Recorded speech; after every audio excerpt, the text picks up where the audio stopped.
నటులు శివాజీ హీరోయిన్ల వస్త్రధారణను ఉద్దేశించి వ్యాఖ్యలు చేయడం, ఆ వ్యాఖ్యలు తీవ్ర దుమారాన్ని రేపడం, శివాజీ గారు ఉపయోగించినటువంటి పదజాలం ద్వారా ఆయన వివాదాల్లో చిక్కుకోవడం, తరువాత అతను చేసినటువంటి వ్యాఖ్యలను ఉద్దేశించి అతను క్షమాపణ కోరడం, ఇవన్నీ మనకు తెలిసిన అంశాలే. అయితే హీరోయిన్ల వస్త్రధారణను ఉద్దేశించి శివాజీ గారు చేసినటువంటి వ్యాఖ్యలు, ఆయన మాట్లాడినటువంటి పదజాలం ఏదైతే ఉందో దాని మీద సామాజిక మాధ్యమాల్లో భిన్నాభిప్రాయాలు అయితే వ్యక్తమవుతూ ఉన్నాయి. నటులు శివాజీ గారు హీరోయిన్లను ఉద్దేశించి, వారి వస్త్రధారణను ఉద్దేశించి ఆయన వాడినటువంటి పదజాలం చాలా అసభ్యంగా ఉంది, దీన్ని మేము తీవ్రంగా ఖండిస్తున్నామంటూ కొంతమంది ఆయన వ్యాఖ్యల్ని ఖండిస్తూ ఉంటే, మరికొంతమంది మాత్రం శివాజీ గారు మంచి మెసేజ్ ఇవ్వాలనుకున్నారు, కానీ ఆ క్రమంలో అతను వాడినటువంటి పదజాలం బాలేదు అంటూ మరికొంతమంది వారి అభిప్రాయం వ్యక్తం చేస్తూ ఉన్నారు. ఇంకొంతమంది ఏమో సామాజిక మాధ్యమాల్లో శివాజీ గారు మాట్లాడిన దాంట్లో అసలు తప్పే ఉంది, ఆయన ఉన్నది ఉన్నట్లుగా మాట్లాడారు అంటూ శివాజీ గారి వ్యాఖ్యలను ఉద్దేశించి శివాజీ గారికి మద్దతు తెలిపేటువంటి ప్రయత్నం చేస్తున్నారు. అందులో ముఖ్యంగా కొంతమంది మహిళలు కూడా ఉన్నారు. ఇప్పుడు శివాజీ వివాదం పెద్ది సినిమాని తాకింది. రామ్ చరణ్ హీరోగా బుచ్చిబాబు సానా దర్శకత్వంలో అత్యంత ప్రతిష్టాత్మకంగా తెరకెక్కుతున్న చిత్రమే పెద్ది. ఆ పెద్ది సినిమా నుంచి ఇటీవల కాలంలో ఒక సాంగ్ విడుదలైంది. ఆ సాంగే చికిరి చికిరి. ఆ చికిరి చికిరి సాంగ్లో కూడా హీరోయిన్ను ఉద్దేశించి కొన్ని అసభ్యకరమైనటువంటి పదాలు ఉన్నాయి.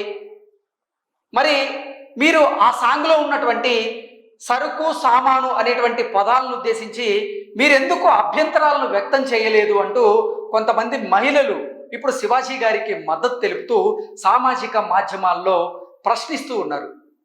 దానికి అనసూయ గారిని, అలాగే చిన్మయి శ్రీపాద, వీరిద్దరిని ట్యాగ్ చేస్తూ ఉన్నారు.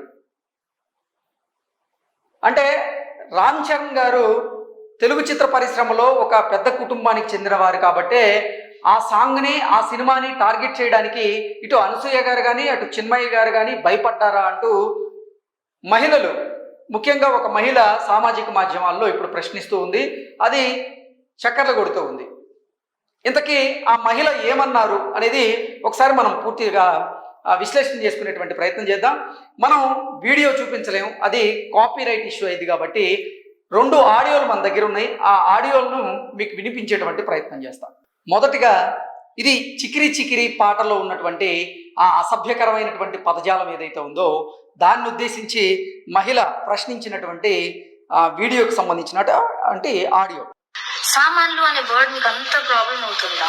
మరి ముందెందుకు చికిరి చికిరి సాంగ్ వచ్చినప్పుడు సరుకు సామాన్లు చూసి మీసం ఇదంతా ఎందుకు ఎంజాయ్ చేశారు? మనం మాట్లాడాల్సింది కదా, మొన్న పీక్కోవాల్సింది, జుట్లు వాక్కోవాల్సింది కదా, ఫైట్ చేయాల్సింది కదా. సామాన్లు అనే వర్డ్ ఎట్లా పెడతారు మీరు ఒక సాంగ్ లో అనేసి మాట్లాడాల్సింది కదా. ఆ రోజు ఎక్కడ పోయారమ్మా మీరందరూ?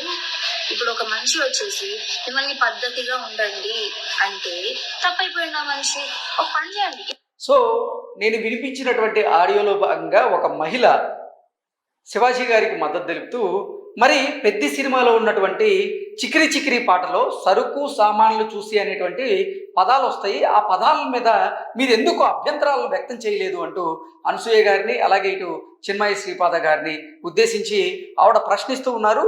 అలాగే ఓహో, రామ్ చరణ్ గారు పెద్ద కుటుంబానికి చెందినవారు కాబట్టి ఇండస్ట్రీలో అతని సాంగ్ని మీరు టార్గెట్ చేయడానికి భయపడ్డారా, లేదంటే సింగర్గా మీకు అవకాశాలు రావని మీరు ఆగుతున్నారా అన్నట్లుగా ఇప్పుడు సామాజిక మాధ్యమాల్లో చిన్మయి శ్రీపాద గారిని ఉద్దేశించి, అలాగే అనసూయ గారిని ఉద్దేశించి కూడా టార్గెట్ చేసి మాట్లాడుతున్నారు. దానికి కారణం ఏంటంటే, నిజంగా అనసూయ గారు శివాజీ గారు చేసినటువంటి వ్యాఖ్యలు ఏవైతే ఉన్నాయో వాటి మీద ఆవిడ ఒక స్టోరీ పెట్టడం, ఆ స్టోరీ కూడా సామాజిక మాధ్యమాల్లో సర్క్యులేట్ అవ్వడం, ఆ తర్వాత శివాజీ గారు అసలు ఈ వివాదంలోకి అనసూయ గారు ఎందుకు వచ్చారో నాకు అర్థం కాలేదంటూ ఆయన మాట్లాడడం.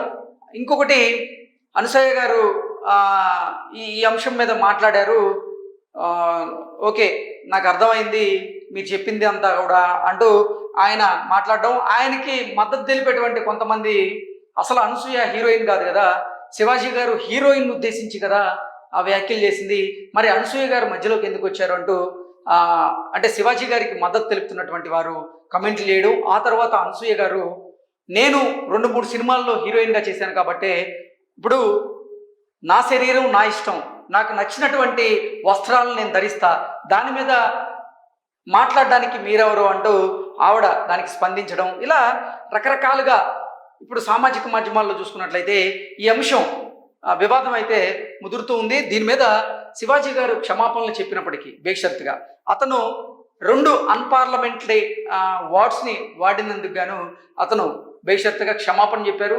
నేను రిగ్రెట్ ఫీల్ అవుతున్నాను, అసలు ఈ పదాలను వాడి ఉండవలసింది కాదు, నేను ఏదో ఒక మెసేజ్ ఇవ్వాలనుకున్నా తప్ప నా ఉద్దేశపూర్వకంగా మహిళలను కానీ హీరోయిన్లు కానీ కించపరిచేలాగా నేను ఇటువంటి వ్యాఖ్యలు చేయలేదు అంటూ ఆయన చెప్తూ ఉన్న నేపథ్యంలోనే కొంతమంది అసలు మీరు ఎందుకు క్షమాపణ చెప్తున్నారు, మీరు మాట్లాడిన దాంట్లో తప్పు లేదంటూ శివాజీ గారికి అయితే కింద కమెంట్స్ చేస్తూ ఉన్నారు.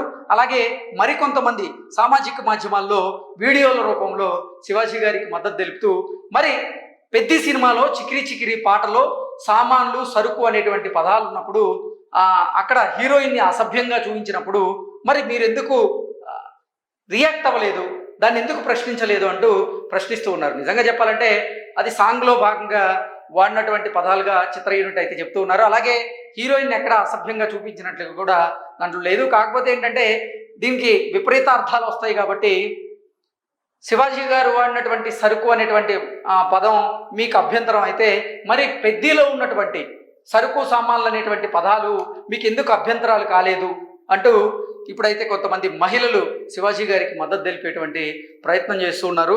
ఏది ఏమైనప్పటికీ ఇంకొంతమంది మహిళలు అయితే మాత్రం శివాజీ గారి వ్యాఖ్యలను తీవ్రంగా ఖండిస్తూ మా అసోసియేషన్లో ఆయన మీద ఫిర్యాదు చేయడం జరిగింది. అలాగే ఉమెన్ కమిషన్ని ట్యాగ్ చేస్తూ కూడా వారు కొన్ని పోస్టులు పెట్టడం జరిగింది. సో ఇవన్నీ ఎందుకు, నా భార్య కూడా ఏంటండి మీరేంటి ఇలా మాట్లాడడం ఏంటి అని నాతో అన్నారు. నేనే షాక్ అయ్యాను. నా నోట్లోంచి అన్పార్లమెంటరీ వర్డ్స్ అనేవి రావు, కానీ నేను ఇవ్వాలనుకుంటున్నటువంటి మెసేజ్ ఆధారంగా ఆ రోజు ఏదో 2 మాటలు మాట్లాడాను తప్ప నేను ఉద్దేశపూర్వకంగా మాట్లాడలేదు, దాన్ని క్షమించండి అంటూ కూడా శివాజీ గారు మాట్లాడారు. ఏదేమైనప్పటికీ ఈ ఫోటోలో చూస్తున్నటువంటి మహిళ ఎవరైతే ఉన్నారో ఆవిడైతే నిజంగా శివాజీ గారికి మద్దతు తెలుపుతూ, మీరు శివాజీ గారు మాట్లాడినటువంటి మాటల్లో అభ్యంతరాలు వెతుకుతున్నప్పుడు మరి చికిరి చికిరి పాటలో ఉన్నటువంటి ఆ పదాలను కూడా అభ్యంతరాలు వెతకాలి కదా, దాన్ని టార్గెట్ చేయాలి కదా, అభ్యంతరాలు వ్యక్తం చేయాలి కదా అంటూ ఆవిడ మాట్లాడుతున్నారు. ఆవిడతో పాటుగా చాలామంది, మనం ఎక్కువ చూపించలేకపోతున్నాం కాబట్టి కమెంట్స్ కూడా చాలామంది శివాజీ గారికి మద్దతు తెలుపుతూ ఉన్నారు. మరికొంతమంది అయితే శివాజీ గారు మాట్లాడింది ముమ్మాటికి తప్పే, మహిళల్ని అందులోనూ హీరోయిన్లని వారి వస్త్రధారణను ఉద్దేశించి శివాజీ గారు చేసినటువంటి వ్యాఖ్యలు అభ్యంతరకరం అంటూ కూడా వారు తేల్చి చెప్తూ ఉన్నారు. ఈ వివాదం ఇంతటితో సద్దుమణుగుతుందా, లేదంటే దీని మీద మళ్ళీ ఎవరైనా రియాక్ట్ అవుతారా, అసలు ఈ వివాదం ఎక్కడి వరకు దారితీస్తుంది అనేది మనం వేచి చూడాల్సింది తప్పదు.